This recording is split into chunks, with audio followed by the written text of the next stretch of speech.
Welcome to Rainbow Six Esports for Oceania in 2021. We're proud to share with you the timeline for our 2021 season and the format of our Oceanic leagues throughout the year. Through a sustainable approach to the region, we now have two clearly defined tiers and a proper flow through from our newly created Oceanic Challenger League to our returning Oceanic Nationals.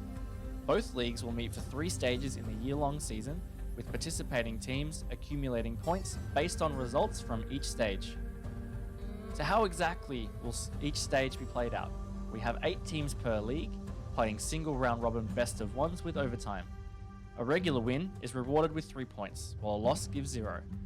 When the 2 teams fight up into overtime, the winner gets 2 points while the loser gets 1. At the end of each stage, the top 5 teams will qualify into our new Gauntlet format playoffs, while the remainder of the teams will have their placements and points locked in. Playoffs for both OCN and OCL will be best of 3s with best of 5 grand finals. At the conclusion of each stage, teams will be allocated points based on their final standings. For OCN teams, the conclusion of stage 3 will show us which teams have earned enough points to enter a promotion relegation tournament and fight for a chance to enter the Asia Pacific Regional League, whereas OCL teams that accumulated enough points will have their promotion opportunity into the Nationals, OCN. For both OCN and OCL, the top teams from each league will compete in seasonal finals to be held on LAN, where we will crown a champion in each league. This will be a great opportunity to celebrate Rainbow Six Esports in Oceania and come together as a community. We will have more information on these events later this year. Ubisoft's commitment to the growth and sustainability of esports in the Oceanic region is higher than ever, with 2 exciting leagues of 8 teams, broadcasting over 9 months of the year, and direct pathways through to the coveted APAC League and ultimately the 6th Invitational. Opportunities are abundant for players in Oceania. You won't want to miss this exhilarating year of R6 Esports, so follow us at R6 Esports OCE to stay up to date with our season, support your favorite teams, and catch exciting content from the best players in Oceania.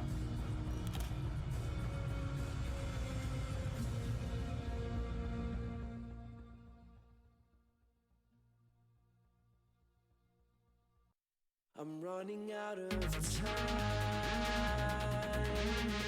I'm running out of feeling so. I'm running out of time. I'm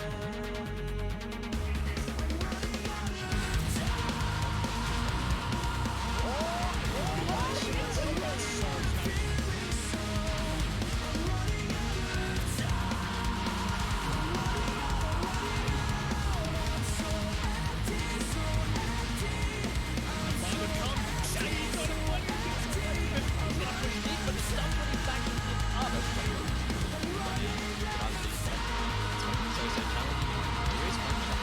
This could be huge. Manages to find them.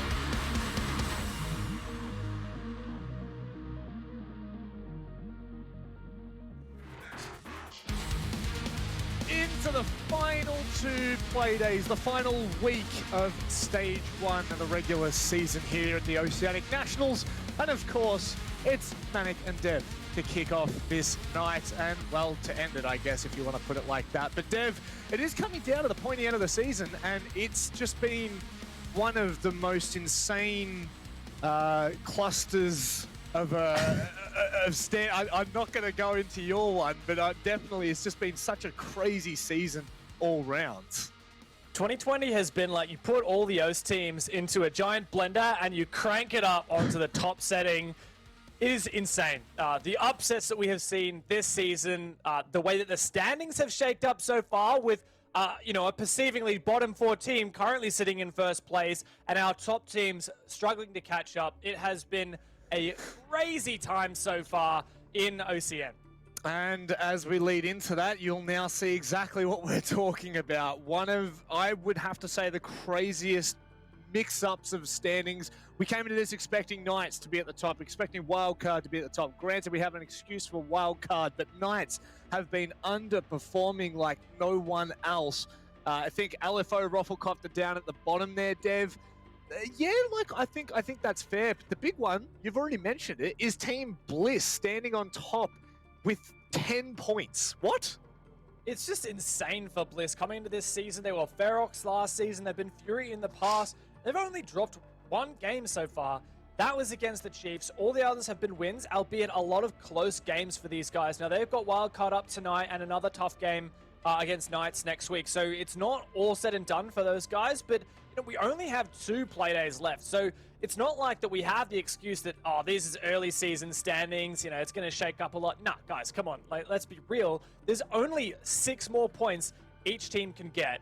Yep. And, well, that 6 points there between LFO and Bliss, that would almost close the gap, but not quite. So if you're a team like Bliss and Order, you win 1 more game, maybe 2, and even 1 more game for those teams. Yeah. Basically locked in their playoff spot, and that's even more important.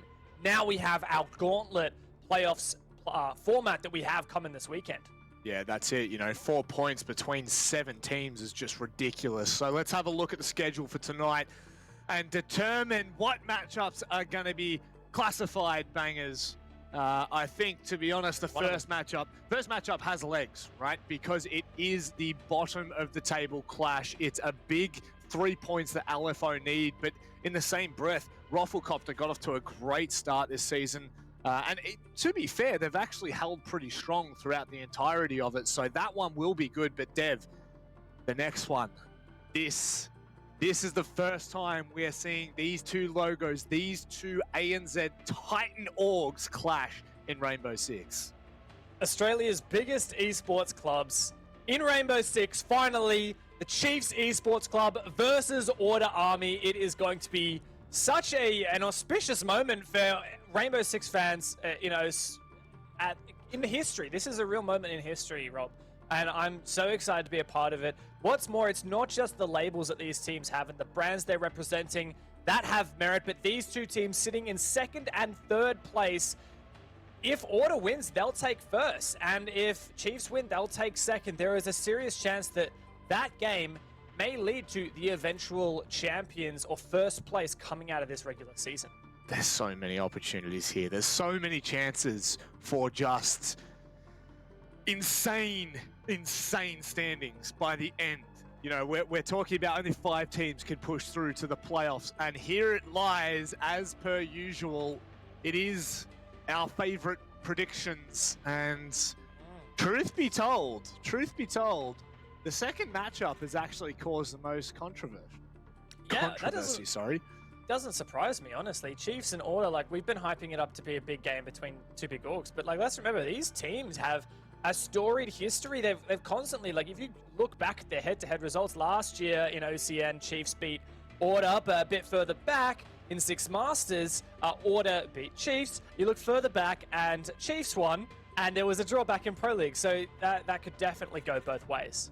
Yeah, and there's not a single matchup tonight that has the clear consensus across the board. Ravens even gone for rhythm against Knights. And look, do you want to know what the worst part is? With the form that Knights have been showing, I don't doubt it one bit. I don't doubt that Rhythm could actually pull a result here. Again, when push comes to shove, all of these results are going to count for something. The gauntlet format is going to play dividends for the teams that can keep their consistency, that have started from the beginning of the season to the end of the season. And I think that will be the big talking point at the end of tonight, Dev, is just,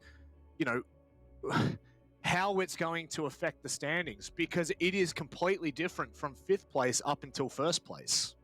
That's it, and those top 5 teams will proceed to the playoffs. It's gauntlet format. What that means is in the first game, 4th plays against 5th. The winner of that goes and plays the 3rd, goes and plays the 2nd, who eventually goes and plays in that grand final. So if you come first out of the regular season, which could be Bliss, the worst possible placing you can have in the playoffs is 2nd place. You come first in the regular season, you are guaranteed the playoffs grand final. There's just so much more weight to it, so much more weight to the regular season performance, and that's what I love. It's what I love about Ubisoft ANZ, and what they've done here is they've really put the deep emphasis on how you can consistently perform throughout the year. Well, I would say stage, but it really is the entirety of the year. So let's have a look at the first matchup. It is going to be RoflcopterGG taking on LFO. Now, this game right here is still yet to have really been seen, from what I understand. Both of these teams have not faced off yet. That's it. Now, I did a bit of research trying to find if there was perhaps one sneaky game in an LPL league somewhere, but I couldn't find any. LFO didn't play LPL Pro last season when Roffle did, so I'm pretty sure that this is the first time these teams have ever met in an official match. And what's more, Rob, they're currently sitting in 7th and 8th place, respectively. So it's a big game for both of these teams to try and set themselves, aside from those relegations positions. Obviously, relegation's not happening this stage, but they will happen at the end of the year. And let's be honest, like, there is actually a chance at playoffs for these teams. Because, like you said, there's only 4 points difference between Roflcopter in 7th and Bliss and Order in 1st. And there's a possibility to still make playoffs. It's just insane to think that tonight could actually determine one of their futures. And Roflcopter, their roster has been formidable this season. They've had some really close matches. They've had an 8-6 victory against Knights, a 6-8 loss against Bliss, who are currently sitting in 1st. In all rights, Roflcopter have had an incredible start to their Tier 1 Siege playing. Especially because they came through the open qualifier for this league. And then in their first Playday, they beat Rhythm. And in the second Playday, they beat the Knights. It was an 8-6, but like, that is the favored team this whole season. Unfortunately, it hasn't quite been all sunshine and rainbows from that point forward. They've lost the last 3 games in a row. And most recently, just last week against Bliss, currently sitting in that first spot. Now, that was a really pivotal game for Roflcopter and for Bliss as well. But I could say the same about today, right? Like, you're looking at these guys at the moment, and they're on the verge of breaking back into those playoff spots, which is a big deal for a lot of these young players who have come from, some of them from other teams, guys like Campo, OJ, and Bouncin, who have played on Rhythm in the past, Hotshot coming previously from Elevate, but Boydie is that new guy, and him alongside Bouncin, those are the 2 fraggers that you really want to be looking out for on the entries. They are insane. Maybe the win factor for Roflcopter. Let's have a look at who they're going toe-to-toe with. It is, of course, LFO, the team that really had such a actually, you know what? We'll liken LFO to Roflcopter from last year. They came into 6 Masters, they beat Wildcard, they had some really close matches, but they just weren't able to get it across the line. Really, I think Elevate was really the team they continue, who is now Chiefs. They continued to press them every time they've really been able to go toe-to-toe with them. And the best, third eye of that will be the fact that Chiefs are the only team they've beaten all season, regardless of how close their matches have been. All Bliss, Wildcard, and Order, they've gone the full regulation, but lost 5-7 each and every hurdle. And that overtime that has eluded them is really important. Now, for LFO, it's a very different roster to what we've seen in the past from them. And as you mentioned, 6 Masters, when they came into the scene and beat Wildcard, it was a big deal. There's only 2 players that remain from that roster, and in fact, they've had a roster change very recently. Sogs, their captain, he's stepped back. He's no longer playing with the roster. He's been replaced by Wettables. Now, we've seen Wet already play a couple of games so far, replacing, I believe it was Nasty at the time. But obviously things are a bit shaken up there. You're losing quite an integral player that has been a fundamental part of your team for such a long time. Yeah. And you're bringing in a different player. They're changing the roles around a little bit. Wet's taking Nasty's roles. Nasty's moving on to Sogs' roles. So it's definitely, I think, a big challenge for LFO. But I think that they're keen for it. And honestly, if there's a team that LFO could finally get some points against, it could be this Roflcopter that we've seen in a spat of bad luck for the last 3 weeks. It is certainly a challenge that they're up to. Now, of course, one big determining factor is going to be the veto. Let's have a look at what map we're going to be headed to. Surely Cafe, Clubhouse, yeah. I mean, both of these teams, I think, have seen Clubhouse, Oregon, and Cafe. Roflcopter have played Coastline, but really, this is the bread and butter is Clubhouse of OCN. We see it so often, time and time again. I'm actually, to be honest, a little bit worried for LFO on their attacking side, knowing what Roflcopter are like. Like you said, the players like Bouncin and Boydie just go really mental on those roams, and that buddy system that they have going is super dangerous. But Dev, thoughts on this one? Well, I'm inclined to agree with you. I do feel like this favors Roffle, at least from a looking at the paper standpoint. LFO, they've played this a bunch, including just last week, but they consistently lose. And you look at their OCN so far and last stage at the end of 2020, they've played the map 4 times and lost it every single time. Albeit some close games, such as so far in the season, like a 7-5 loss against Bliss and Order, who are the top 2 teams at the moment in the league. But you look at Roflcopter's side, and just last week they also played Bliss, the top team in the league, with a sub. Roflcopter had Cynic subbing in for Bouncin, and they still managed to push overtime, but lost 8-6. So I do feel like on paper, plus you look further back in history, Roflcopter has some good results, particularly from LPL. So I do feel like Roflcopter is favored here. But there is some gas in the tank still for LFO as well. I think a lot of it's going to come down to two things. Are Roflcopter bouncing back off of their spat of bad luck and form, coupled with that unfortunate situation with Bouncing last week? And will LFO have integrated Wet and done with Sogs leaving the team? Is that made enough progress yet for them to really take a chance? Yeah, it's a really tough bow to tie for LFO, just with their current issues and how they're kind of getting around this now. Issues aside, mentality aside, they don't really have the time or luxury to be playing around with that. They need to be here today. They have to be on, because anything less than 6 points, and I just don't foresee them making it into playoffs. And that, will tie it into their season results. They've had 3 games where if they had taken one more round, they would have gone to OT, regardless of win or loss. They would be on 6 points right now at least. So this is the big thing for me, is LFO have consistently had close games ever since they came into the T1 R6 scene. But now it's time for them to really wrap that up. They need to push for playoffs here in stage 1. They cannot be satisfied on 3 points, and they're going to have to do it here against Roflcopter on Clubhouse. That's it. 2 games left in OCN for the stage for each of these teams. The last chance to grab at some points. Both of these teams at the bottom of the standings, but with a shot at making playoffs. Still, that glimmer of hope is on the horizon. A smiley face. Jigsaw in the chat. We didn't get to talk about him on LFO, but he has been a massive player so far, right? Like, what was that insane game where he copped, I think, 20 kills or something like that on Oregon? Yeah. It was just nuts. He has been definitely Rookie of the Year so far for me within OCN. You know what? There's only one person I think that's been able to hold a candle to him, and that has been Repix as well. I think both of those players, Jigsaw and Repix, or Repix, god damn it, Repix, I'm really going to... It's Repix, not Repix. Yeah, I know. You just everyone's saying it's Repix, but we have actually asked the man, and it is Repix, so bugger you all. I think that both of them have done phenomenally on their first season inside of this kind of a pressure pot, if you will. And, highlighting Jigsaw in particular, he has had some very big performances when it's counted as well. That's the other side of things, is it's all about when you're on. And Boydie, what on God's green earth is that name? That is a disgusting name. I feel like I want Roflcopter to lose just on the back of that name. QP Boydie 3Z39.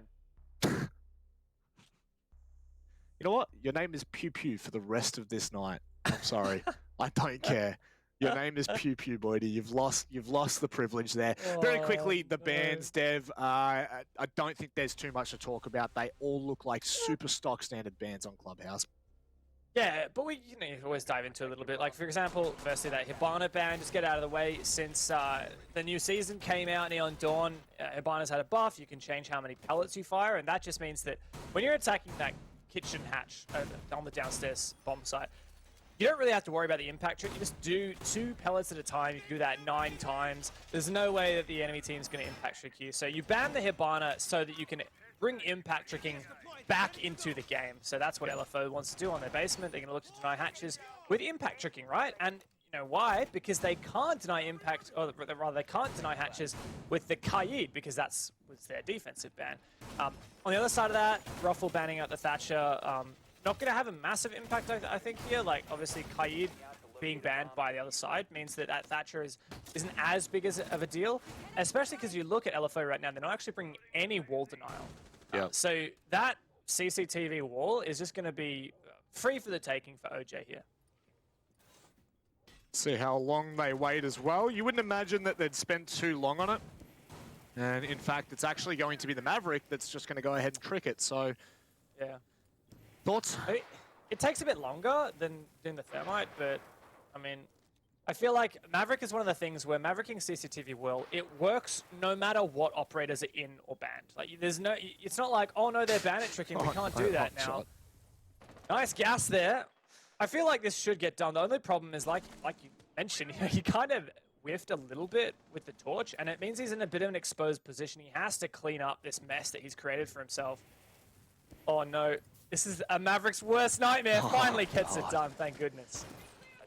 I don't mind that from LFO, just show a bit of presence there, obviously using one of the smoke babes.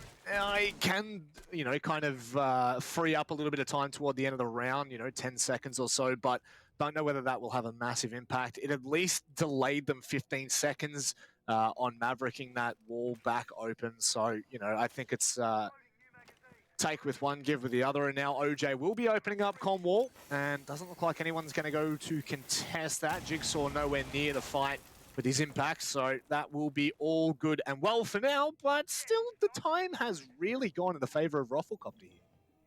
Yeah, I think this has been really good time management.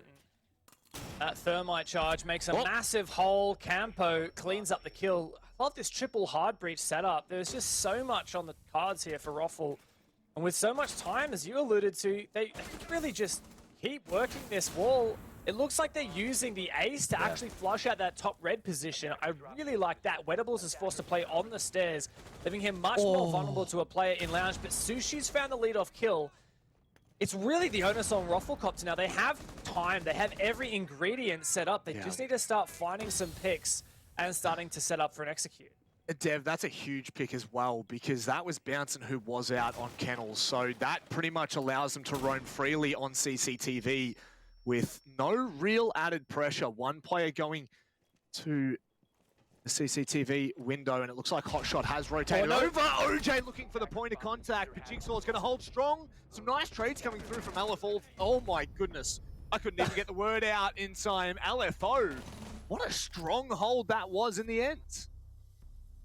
It's a great example of a round where the attack does everything right in terms of their utility and their setup for the execute, and they have all the walls open, all the walls breached, and then they just fall flat on their faces because the defenders find a couple of really essential picks. The first one was, as you mentioned, Sushi took down Bouncin, and yeah, a great point from you there is Bouncin was the player on Kennels, which means using the hole that Maverick had created, he's denying people playing in CCTV, and it was actually the player in CCTV, the Wamai Jigsaw, that it really just put his hand up and said stop. When it came to that execute coming through, OJ tried to push through, but Jigsaw was there waiting. I feel like Roflcopter, even when you lose the initial player like that, there are things that you can do to set up better for the execute. I think that they got a bit desperate there. There was about a minute of time where they could have been spending setting up the execute, but I think it was a bit confused, a little bit messy. And they didn't end up really putting themselves into an advantageous position coming into the end of it. They needed to flush out more of those positions and look for picks, and they just weren't able to achieve that. And so LFO just cleaned up the kills. Yeah. Bit by bit. And that, I mean, you know, at the end of the day, Roflcopter are just going to have to deal with that. They're going to need to move on. And I'm curious to see what LFO have here, because obviously with no wall denial, bar, what's that, 2 impacts, and I mean, technically, I mean, it depends where those Aruni gates are. I highly doubt they're going to be on the outside of a wall, but they could well be. So one hatch has been Aruni gated, if you will. Apart from that though, Dev, very curious to see what LFO go for here. The other day, I believe it was Apex South, we saw a very intriguing hold with the Aruni in Kitchen with both gates out on the single doors, and whether that was the reason or not, it certainly caused a lot of confusion for the attacking side. Right now, Hills playing very aggressive, and Bouncin's waiting for this. Hills is known to play quite aggressive. That is the most annoying spot that he could be playing. Just very close up. Jigsaw in storage. He backs off. Hills there to support. Bouncin takes that control with a drone ahead of him as well.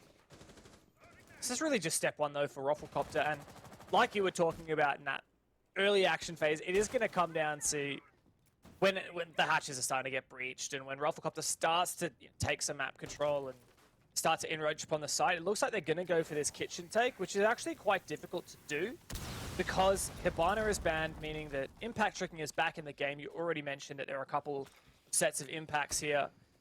Just 2 left, though, for LFO, plus the Renegade on the kitchen hatch.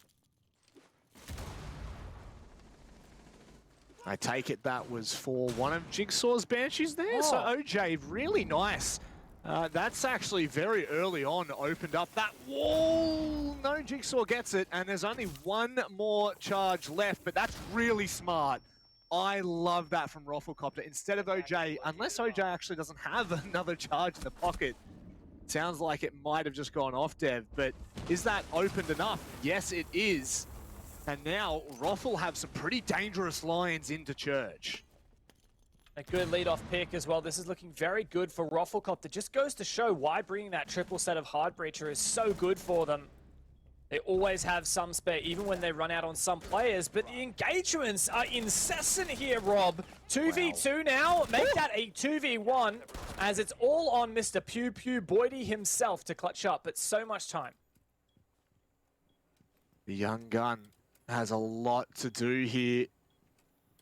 He knows where the first player is, swings onto Nasty, but he manages to maneuver around Blue in time. A very close round in the end, but LFO once again walk away with their defense. It's so funny, isn't it, Rob? That's the second round in a row where there's no doubt about it. Roflcopter just had such a good setup position. And a lot of it's coming down to this hard breach. Roflcopter are making hard breach look easy, despite the fact that we did see that good impact trick from Jigsaw destroy 1 thermite charge and half an ace Selma. It doesn't matter because Roflcopter has so much gas left in the tank with more thermite charges to come, more ace Selmas to come, plus the Maverick's been helping out with the hatches and such. So there's always more hard breach available for Roflcopter, but it doesn't matter. I mean, LFO, I don't know exactly what's happening in some of these engagements, but they're just winning their ones and trading out their deficits, putting Roflcopter into such a terrible position in the execute.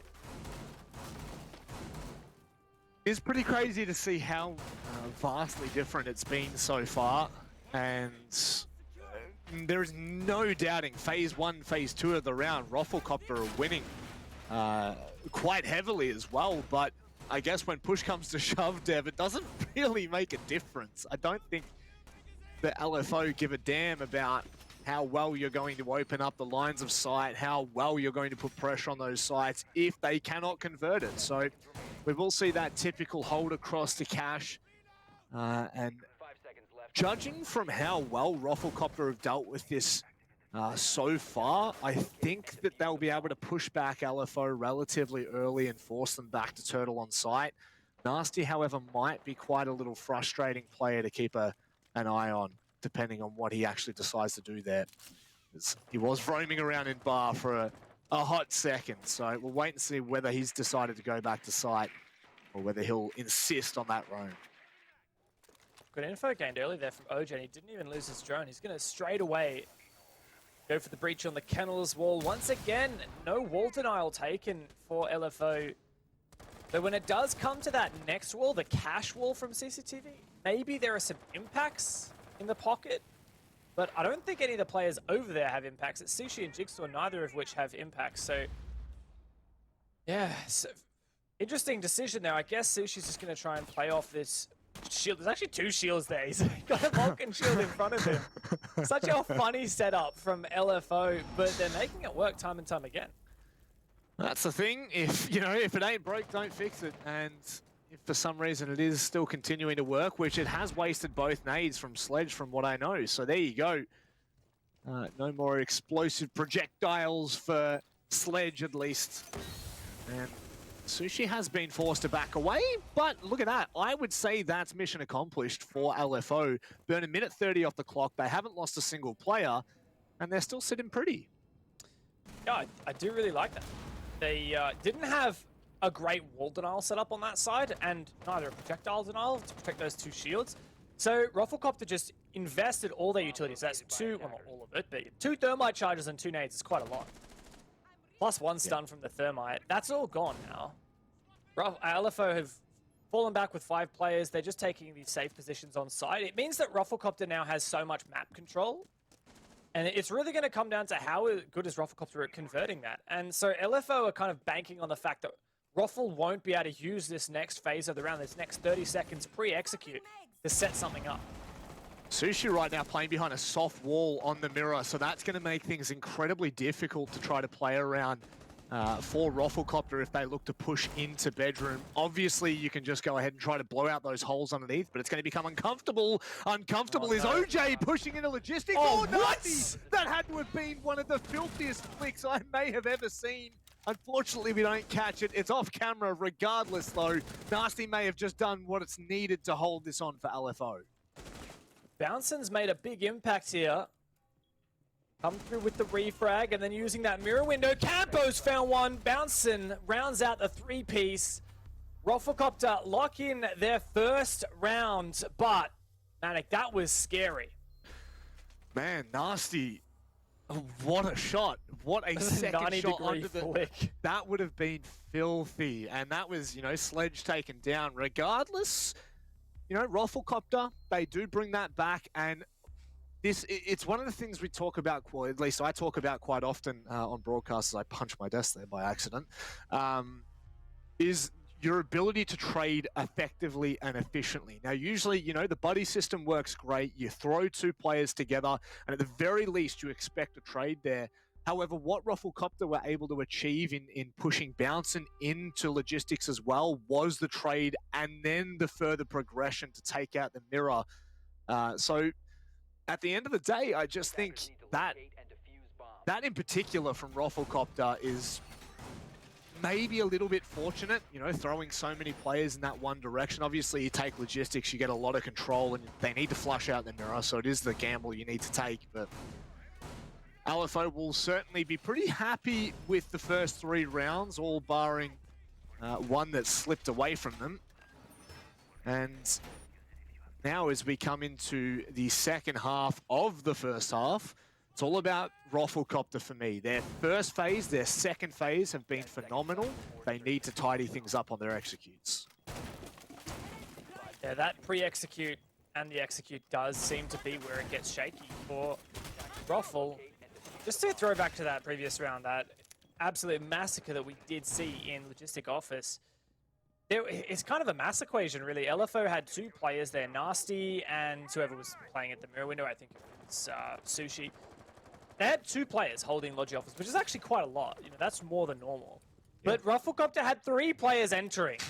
And the fact that it was Bouncing to clean up as well, it meant that he can really leverage his mechanical skills so that even though Nasty found 2 picks, we still have Bouncing come through with 2 further picks just to even up the man count and then take that strong position. And I think it's a bit of a nod to the Roflcopter playstyle that they're not afraid to go a little bit dry in terms of pushing just with sheer numbers of players instead of trying to really just use that utility to give them the advantage. They just use the raw numbers.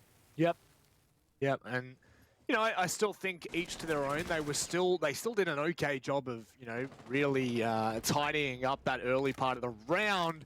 That's a big kill, all things considered. That's Wettables going down, and what we assume to be 3 smoke babes, as now also that is Kennel's wall breached. Now Jigsaw finding a very prompt trade onto Sledge. I'm assuming with both nades left in the pocket, that's a pretty big pick, as well as Jigsaw now going to town with these impacts.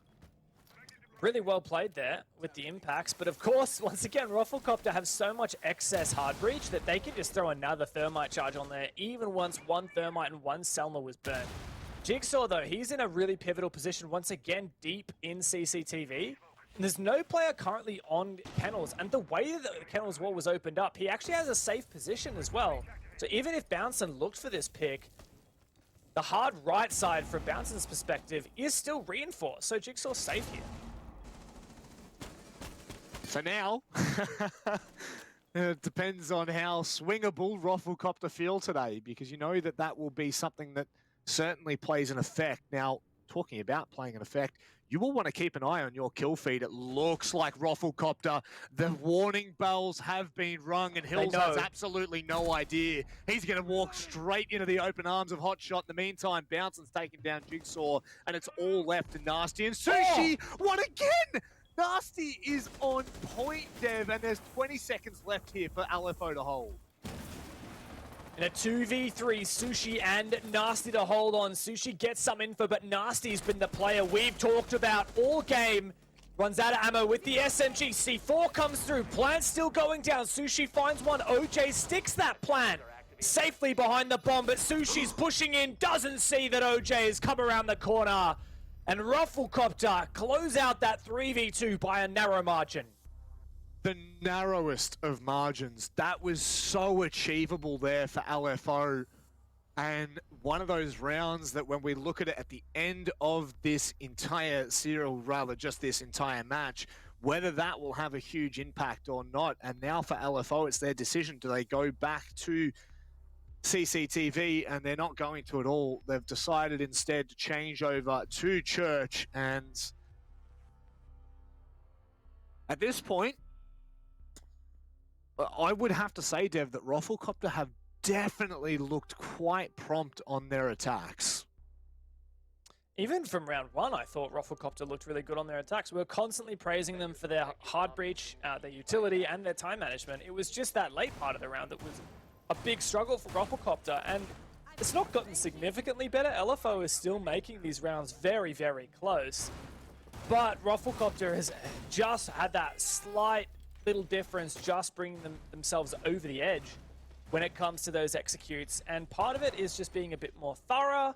But LFO are hitting some nasty shots, pun intended. It has mostly been Nasty on the aggressive end of that side, and he has, especially on that Malusi, just been hitting insane shot after insane shot and really clawing back advantages for LFO when they shouldn't have them by any right.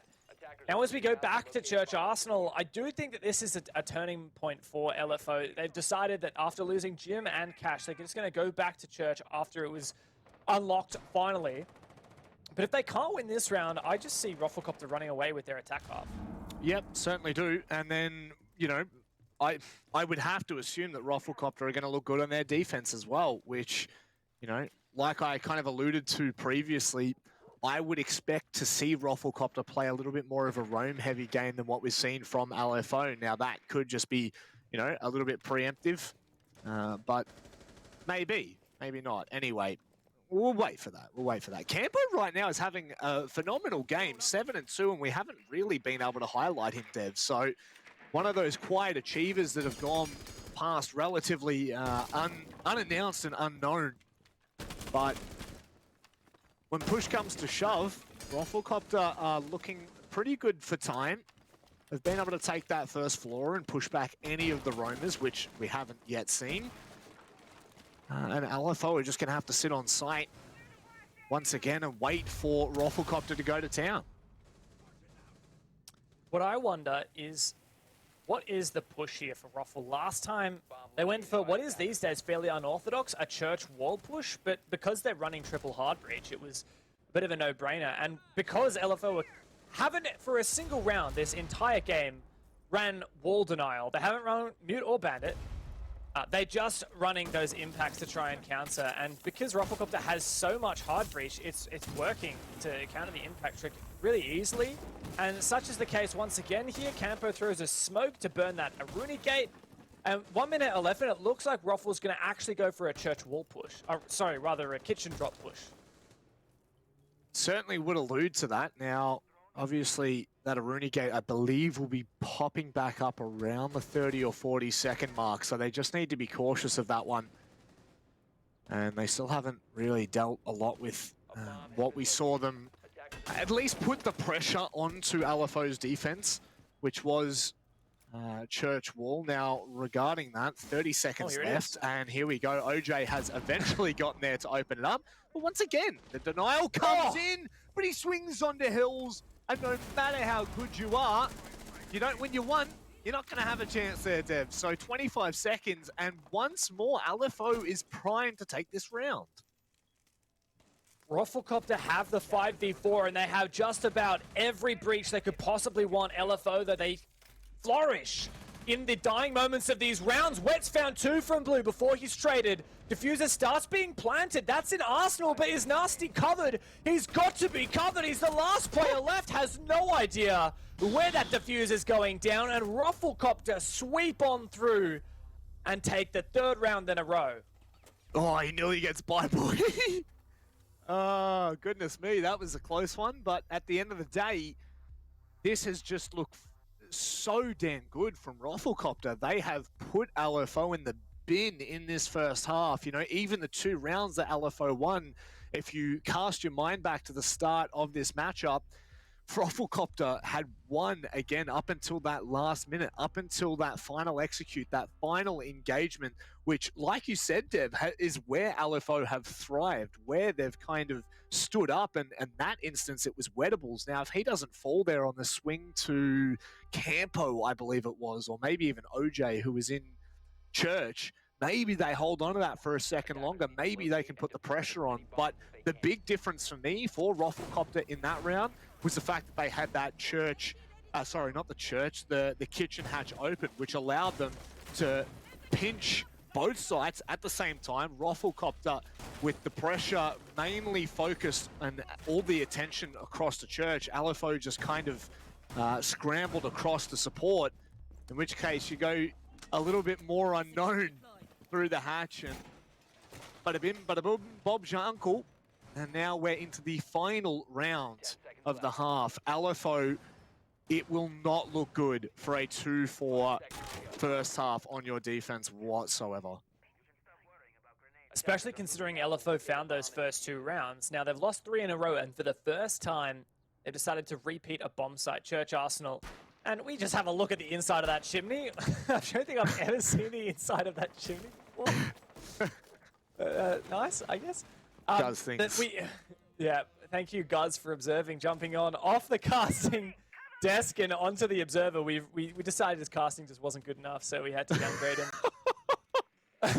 Now I've thrown upgrade him. But now that we've thrown him under the bus, he's just going to throw us under the bus with the observing later. But just to stick on track for a minute, the change here for LFO is Sushi on the mute. That's the big thing. They're finally trying to bring some kind of wall denial instead of just relying on those impacts, of which they have 4 impacts, by the way. I reckon if you have this mute jammer plus 4 impacts between the Legion and Malusi, and you actually actively impact trick, they could deny one of either the kitchen hatch or the church wall. And I reckon, especially since it's feasibly only the ace that you could use for that kitchen hatch, maybe get your thermite there, but then you're just super vulnerable to C4s, and that puts a lot of pressure on the Sledge Boydie to have really good vertical control. I mean, I think there is a chance here for LFO. There's the first impact. Yeah, I really like this, Dev. I really like what you leaned into. Campo finds 6-4, and that's the impact. Gone, Dev. My God, there's only 2 more impacts on the board. And like you've alluded to, that is huge. However, I guess a shining light for LFO is the fact that OJ should only have 1 charge left. So, you know, they've still got the 2 impacts left on Wet, and it may be enough at this point. But my goodness, that is a monstrous pick to take. And LFO just getting back to work in their mid-round, destroying that bulletproof camera once again. They're looking for dirt control now. Oh, things are leaning really in favor for Roflcopter. Even if LFO can deny Churchwell, I don't think that really matters at this point. This is just huge. 3 rounds Roflcopter have attacked this basement site, and 3 times they have completely changed it up. Sushi may not even understand. Oh my God, the flick timing. And look at this from Roflcopter. Now they're coming down from blue. They're pushing in from dirt. LFO are left absolutely bamboozled. And Nasty is completely offside, but you don't want to give him a chance, and that Boydie does not. That's the round. That is the half. 4-2. Roflcopter are flying.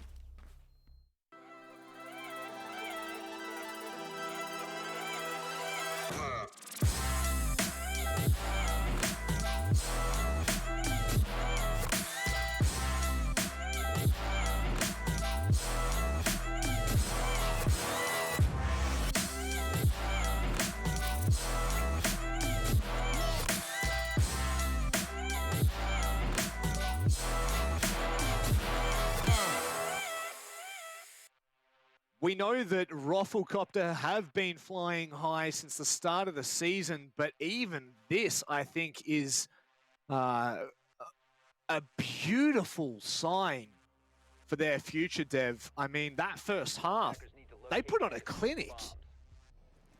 It certainly did. It's just been non-stop for these guys. And yeah, while those first 2 rounds didn't quite have as much to give as we'd hoped out of Roflcopter, they still looked like really strong rounds, Rob. Roflcopter, for every second of their attack, looked like they had everything sorted out. They had so much hard breach every round, bringing triple hard breach. They always had enough utility to get whatever it was going that they wanted to plan out.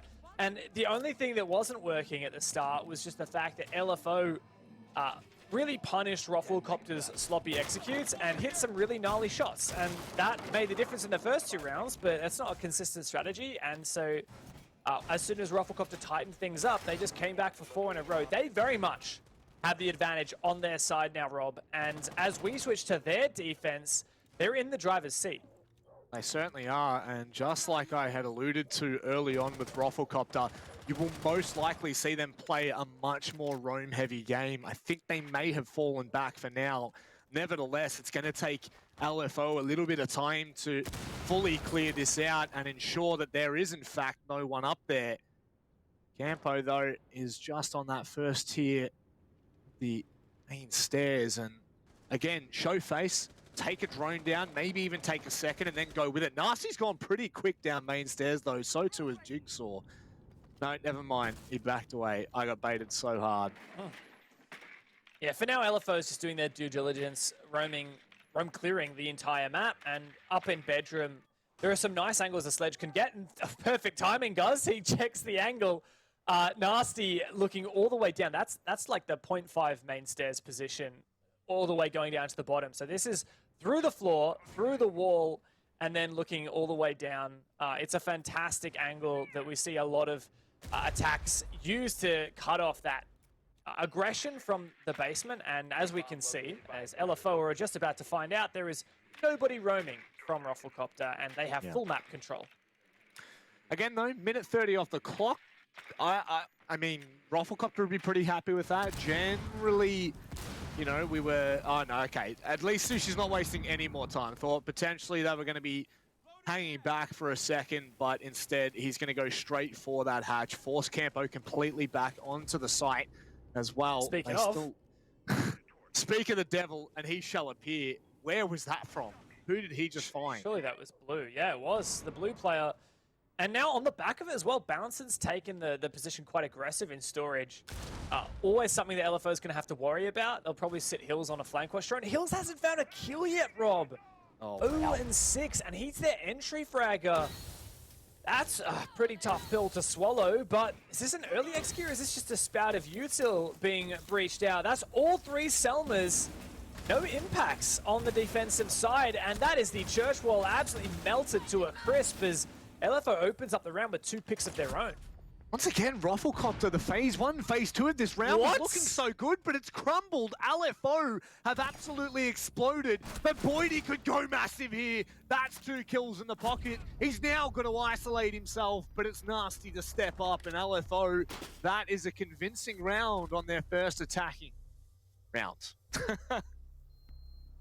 I was a bit scared there, though, for LFO when it looked like Boydie was going to find the 1v4 clutch. Fortunately for LFO, they still had Nasty, and he has accepted the task of filling those roles that Sogs previously had with open arms. He is absolutely stepping into it, and he's stepped up in a lot of these mechanical duels that have really brought the favor back into LFO's camp, and it was a good round overall. I thought Roflcopter started pretty strong.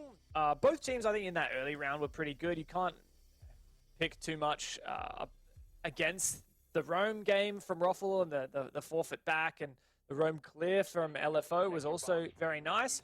And while Roflcopter did find the opening pick onto Hills, once LFO found those 2 engagements peeking onto site, Roflcopter, I think, took a little bit too much of a risk in trying to overextend and over peak to try and even up that man count, whereas I think obviously hindsight's 2020, but the risks did not pay off in this side. They lost both of the players that tried to make those aggressive refrags. From our position, it's easy to say that RoflcopterGG shouldn't have taken those risks. They should have just played from the 3v4. But clearly they thought, for whatever reason, that it was better to go for those aggressive plays. The thing you can't argue is that it did not work out. So RoflcopterGG is going to have to keep that in mind if they're going to look to make aggressive plays later on. LFO is ready to punish. Yeah, for sure. And I think it's a really interesting point to make with what LFO... well, rather what RoflcopterGG's response was. You know, I just think that they had so much control, and it was like the Selma charges were going off. And like you mentioned, it was just a bit of a... I don't want to say panic. Panic isn't the right word, but there was just an element of stress and panic to the way that we saw RoflcopterGG deal with that, with just wide swinging, peeking, trying to find the kills. Whereas they had so much control in blue, they had so much control in dirt. Really, LFO only had one avenue to sight, which was through Moto, through Church Wall. So we can move on from that, Dev, unless you have final words. Last thing is, I reckon RoflcopterGG can deny that Church Wall. There's no way LFO wins that round, so we'll see if later on we go back to Church and that happens. But for now, it's of course CCTV Cash. We've got the one Mai playing Rafters, a great spot for him. He can pick the 1.5 times scope. He's actually gone for the AUG instead of the MP5K. That's fair enough. Going for damage over magnification. Fair enough, each to their own, but he does have the magnets to protect him. And I think taking Rafters control on Clubhouse, it's one of those things where it's the test of every attacking team. How coordinated is LFO, and how good is their projectile game to try and counter this setup? I guess we're going to find out soon enough. Is that 2 impacts used for the one Selma? At least, I think that's the last Selma as well, if I'm not mistaken. So, yeah, there you go. Bada bim, bada boom, just like that. They don't have that line of sight that generally you'd look for. Yeah, that's really good. So a lot of teams these days are using a hard breach, either Hibana or, in this case, Ace, on that wall at top rafters to cut off the rafters player. And yeah, it's just obviously denied there. Really great job. Boydie has not only the impacts, but also those my magnets will catch Selmas and nullify them as well. So that's a big pick. Now the pivotal thing here is Boydie just has to make sure he doesn't, well, he can stay alive for as long as possible so that it's not all in vain. And he finds the first pick. Nade comes through. He finds another pick. And there's the eventual refrag, but Boydie, that was massive. I love that from Boydie. Bouncing only a second off. They're going to know where he is now. They may be able to cut his rotation off. Hill's looking to do just that. I don't know. It looks like he's still just stuck in blue, but regardless, he can waste more time. I love that from Boydie. You know, you're in a position where you got 3 players facing you and you're going to go aggressive and try to find something.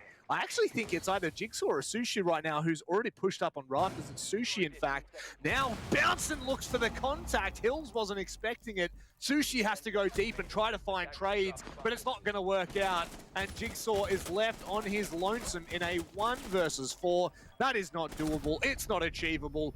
And RoflcopterGG steam away with round number 8. Excellent job there from RoflcopterGG. LFO left in the dust, and it all started with that Rafters hold from Boydie. And there are a lot of different elements of that, Rob, that played into his success. Firstly, LFO tried to go for what I would call a pretty smart way of attacking that Rafters position, which is you don't want to give him a favorable gunfire, right? You don't just want to walk in through the garage door because he's favored in that position. He's got good cover. You don't. So they tried to flush him out. They tried to destroy that reinforced wall at top rafters, and already Boydie had a plan for that. He had his magnets to catch the Selmas, and he had his impacts to destroy the Selmas as well, protecting that wall. And even after LFO decided, okay, we can't flush him out by using that wall. Instead, let's flush him out by nading him and pushing from bottom garage. That's a good strategy, but the thing is, you have to be ever vigilant about that Rafters player. As soon as he hears the nade getting pulled, as soon as he knows that you're trying to go for that kind of a flush, he's going to start peeking. He's going to start swinging. He's going to start moving around so he's not vulnerable to the nades. That's exactly what happened, and Boydie knew he was a dead man. It was just a matter of time and a matter of the exchange. RoflcopterGG won that exchange. 2 players Boydie found before he was traded. That is everything. Yep. And, you know, it's just dogpiling on issues for LFO right now because, you know, these are must-win rounds. Their backs are up against the wall. we go to the less favored gym and bedroom for Roflcopter right now, and it's going to need to be that match point that they'll be hunting for. Now, how far have they extended? Okay, so they've left that completely unreinforced there on the Kennel's wall, which generally will... Oh, God. Okay. Now, this is not a sign you want to see, is when Jigsaw really starts to hit his shots. That is something that will devastate a defense. Jigsaw has not had the biggest game ever so far. So, yeah, definitely a bit of a concern if he can start to get in. But it's just the one pick, no trade. I don't think Roflcopter's too unhappy with this. It's a good job from Jigsaw, was just covering this position, this rotation in con. Great job, though, from LFO. They've taken control all the way of Cash, and that's only a minute down. This is actually incredibly good time management. But as you mentioned, Roflcopter didn't reinforce kennels. The reason they've done that is so that they can use the reinforcements instead on logistic offers. So Sushi here with the breaching torch may get to work on that wall in a moment. Now they've just got to be cautious there. That's the pick that Bouncin is looking for, that Roflcopter were praying for. It's nasty with 2 grenades unused right now. He's just got to be careful of that push from bedroom, which it doesn't look like Hills is too interested in doing just yet. A lot of information actually given from Sushi's final drone there. Nevertheless, they are starting to get to work on the site itself. So this anchor, this bunker, is going to be a little bit more uncomfortable for Roflcopter. Good angles held on both sides. Jigsaw destroying that shield really limits mobility of Bouncin in Master. But you want to talk about other X factors. It's Hotshot. He has a C4 below. Tossing it up his C4, though, it's blind. He has no info. That reveals his position. No! But Boydie, what? God. How on earth did he just find those 2 picks through the Maverick holes? It's all on Jigsaw. And that breaching torch only helped Roflcopter get back into it. Boydie's looking for another. Jigsaw's found it. But 3 more players to go. Oh, you know that he might actually be given an opportunity here. He's going to see the feet of Campos. Don't give this man an opportunity backing it around, because he'll take it. And right now, it's a 1 versus 2. Jigsaw could be the ace. Nuclear right now. Bouncing backs even further down main stairs. The diffuser is currently not with Jigsaw. In fact, where on God's green earth is it? There it is. He's picked it up. He's going to make his way back to site. He will start to stick this. And Bouncin! He's playing with him. He's toying with them. There's no time left. Oh my word. Jigsaw playing with our hearts. Almost made that work, Dev. What an insane 1v1. The mind games between these 2 players. I really like the idea from Jigsaw trying to use the concussions to muffle the sound of him planting to make Bouncin think he was planting, but Bouncin nerves of steel. And I think part of that is just Bouncin had the utmost confidence, Rob, that even if that diffuser goes down, he can take that 1v1 retake. He's confident that he can do that. And that meant that he wasn't going to rush in just headlong and risk his life. Instead, he played the mind games, he took the bluff, and Jigsaw fell for the bait. Imagine that potential for an ace clutch from Jigsaw would have been insane, but it did not go through. Roflcopter are going to be thanking Bouncin for locking that one out. Yep. 2 players that really, you know, if you were to look at the fragging department, granted, Campo's going off right now for Roflcopter. But there is no doubt in my mind that Bouncin is one of those players. We saw it last season, and now we're seeing it again this season, that can just have such an incredible impact. Such a smart yet mechanically gifted player.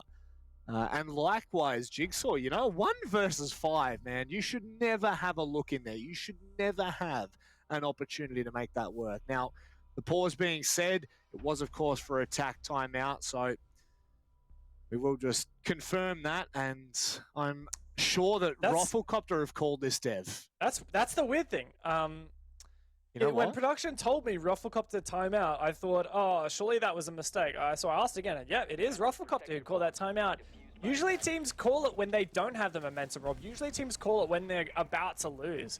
But Rufflecopter have doubled down here. They've called the tactical timeout because they know that they have the freedom, or rather they have the ability to go back to Church Arsenal now. And they wanted to try something a little bit daring, a little bit different, and just have a look at it. Vigil and Oryx. This is a really ballsy roam that they're going to go for. It certainly is. In fact, this is a similar strat to what we saw last year in OCN. I believe it was by Noble who pulled it off against Wildcard in the final round, and it was devastating to say the least. But I'm going to say in the same breath, you know, I'm just going to theory craft here.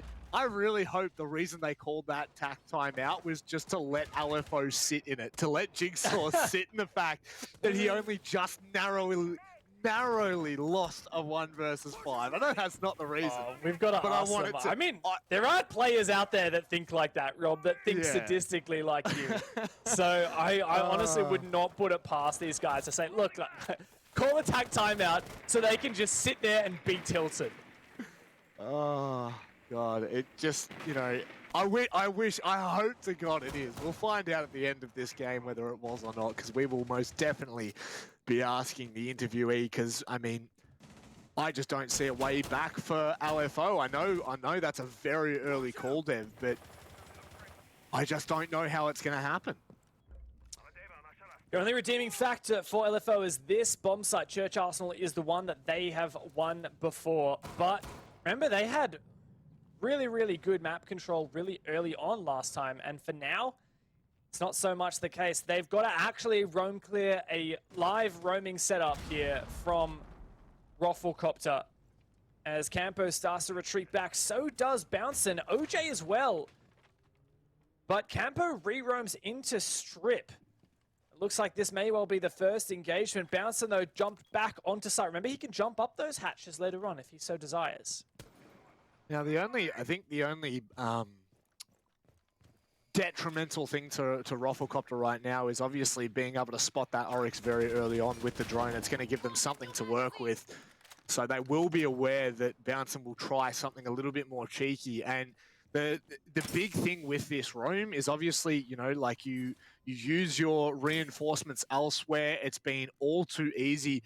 In fact, I'm pretty sure the bar hatch was completely open from the get-go. So, you know, it's just one avenue that LFO don't have to worry about when it comes to that final minute mark. And you can see now they're going to start to go to town. They're going to start to put the pressure on site for Rufflecopter.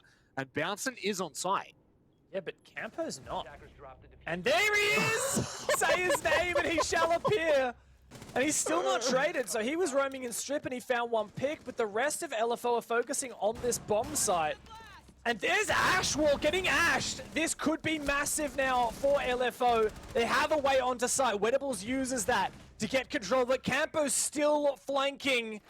Makes his presence known, makes his name heard. It's all on Wedables in a 1 versus 3. Wedables stepping in for Sogs right now and has to step up for LFO. Is this achievable? Is this even doable as time ticks away? You would think not. He hits the first shot. He has to stick it now. That's all done and dusted. And Rufflecopter can go and swarm him, and just like that, they will take the map. My goodness, what a dominant performance from Rufflecopter. An insanely strong game, flying high, but not too high. Rufflecopter come out on top. A fantastic game and one of the most beautiful tactical timeout usages I have ever seen. Just let it sit there. Let them soak in their own failure to clutch that game. And a massive victory for Rufflecopter. I mean, that's the one in the books, right? They've had 2 games, 3 games now where we've been asking questions. Chiefs, they lost 2-7. Wildcard, and that's a wounded Wildcard they lost to. And then finally Bliss were, you know, kind of beat them in overtime. But to come back this dominantly 7-3 against LFO, really, really good signs as we head into that final Playday tomorrow for them. It's also really exciting for RoflcopterGG because on the back of that, they are currently now in 4th place with 9 points. Whether they're 4th or 3rd will just depend on the round win-loss differential compared to Chiefs, who's currently in 3rd with 9 points. We'll wait till the end of the day and show you guys the updated standings after that. But of course, RoflcopterGG might not stay there for long. We have 3 more games tonight, and that's a lot of chances for RoflcopterGG to then get pushed back down the standings. But what's really important, Rob, is for now, RoflcopterGG are in a playoffs position. Yeah, the 3 points, 100% what's needed in that scenario. You can't let that go OT and drop points, especially when you've put on such a clinic so early on. From the get-go, there was never any questions. You know, we were talking the first round, Dev, of how incredibly well-timed RoflcopterGG's pushes were. You know, by the minute mark, they had absolutely everything they needed open, and maybe it comes down to decision-making, maybe it comes down to this, that, or the other. You know, I'm not even going to put a tag on it.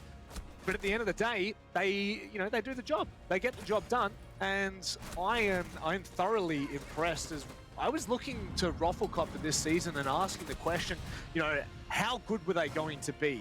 You know, they were sharp gamers. They were really good in the open qualifiers and then into relegation promotions of OCN last year. But I do think that this kind of bats home the potential that this roster has. However, for LFO, it's a little bit of a different story, I think. For LFO, it's a big struggle position now because the only game they have won all season was that game against Chiefs, which is historically a team that they've matched up really well against. It's funny because Chiefs have been looking like a top team, but they fell to the bottom team. But that's the only points that LFO have all season. They haven't been able to force any of their losses to overtime. They haven't held a candle to any other team. So it puts them in a really, really tough position. Sitting on 3 points at the moment and going into your final Playday tomorrow, I just don't think it's good enough. And going into Rhythm for their final Playday, maybe there is a chance there. LFO have had a good head-to-head against Rhythm in the past, but I just don't think that there's enough gas in the tank to keep the playoff stream alive for LFO. No, I would agree with that. And looking forward now, RoflcopterGG on 9 points, like you mentioned, Dev. They're looking pretty comfortable. And someone who had a good performance today was Boydie. Let's get him in to have a yarn and figure out what on earth you guys just absolutely dismantled LFO. From the get-go, you looked incredibly comfortable. Is something on tonight, or was LFO just not up to the task? Look, it's a lot easier to play the game when your 5th isn't getting DDoSed. I will say that. But yeah, we were also playing a lot better this week, I'd say. One of the things I wanted to ask you about is, in that final round, you guys are 6-3 up, and you call a tactical timeout. Usually teams call a tactical timeout when they're losing and when they need to switch the momentum. You guys already had momentum and you had match point. Why did you call a tactical timeout when you're already in an advantageous position? I'll be honest, I have no idea. OJ called it. Yeah. Well, no, he just wanted to talk about what we're going to do and just close it out. So we had two theories. Yeah, we had, I think James's theory was probably... James, would you like to explain your theory, and then I'll explain my theory, and we'll hear from Boydie who he thinks is right. Well, my theory was that you guys wanted to change your strat a little bit, because you'd already done a basement defense. One time you did a full anchor, and you wanted to discuss like a different roam strat with Oryx and stuff. But Rob had a little bit more of a cheeky theory. My theory is that you were trying to tilt them after Jigsaw lost the 1v5. Please, for the love of God, Boydie, tell me that you called the tactical timeout to let that sink in. I wish. We had brief discussions of calling a tactical timeout 15 seconds into the first round, like before the first round even started. Bit of a power move, but yeah, sadly we didn't do that. I love that. I do love that. Well, Boydie, congratulations on the victory. I believe you guys have Order coming up tomorrow, so we wish you the best of luck, and we'll see you in playoffs by the looks of it. Yep, thank you very much. Crazy. Yep. What a ride this has been this season so far, and it's kicked off well with Playday 6 as well, Dev. exciting prospect for Roflcopter. Securing the 3 points there is really pivotal, as you've said already. Currently sitting in 4th place, a shot at 3rd potentially. A big deal for them. And coming into their final Playday, there is definitely a solid chance of locking in their relegation, or rather their top 5 position. But as they sit right now, great game for Aboidi, great final round from Campo, and that roam game really was amazing. And early on his attack half as well, you mentioned it, right? Like, he just found so many picks. He was a quiet achiever. And in terms of the opening kills, he was in there almost every single round, opening up the game for his team.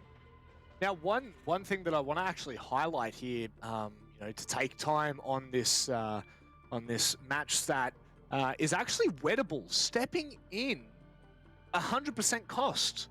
You know, stepped in for Nasty's 2 days before, and now again, Dev. I mean, that's the performance that you're looking for, right? That's the person that we're looking for to replace Sogs at this point. So, incredibly happy to see a player of that stature step up and step in just so confidently. But Hills on the big donut after 10 rounds, that's unheard of. 0% cost and 0% kills, so it's not even like he got traded when he died, not even once. So wait, there was 0% cost? Pretty sure I saw a 0% cost there. Yeah. So he didn't get any kills, and he didn't ever get traded, and he didn't ever survive a round either. So and he didn't ever plant or defuse the bomb. So really shocking performance from Hills. I don't want to rag on him too much, but no. Sometimes you have a really terrible game, and that sucks. And I like Hills is also a big player that we always talk about as a really strong fragger or really good roamer, and he's looked really good overall this season. So it's a bit disappointing, really. Of course, there's no one who's going to be more disappointed than himself right now, so I don't want to rag on, but yeah, that really sucks for him, and it really sucks that LFO couldn't bring the fire that they wanted this season. Now they still have one more Playday against Rhythm, so there's a shot at some kind of redemption. Is there? I mean, we'll theorycraft in the break and get back, but I think that's LFO's season done. They cannot get out of 8th place, so that is a devastating. It is actually. It's confirmed. It's true, actually, they cannot get out. Yep. They are stuck in 8th place. That is no bueno, my friends. But ladies and gentlemen, we're going to go to a break, but please strap yourselves in. We've got Order and Chiefs coming right up after this little interview.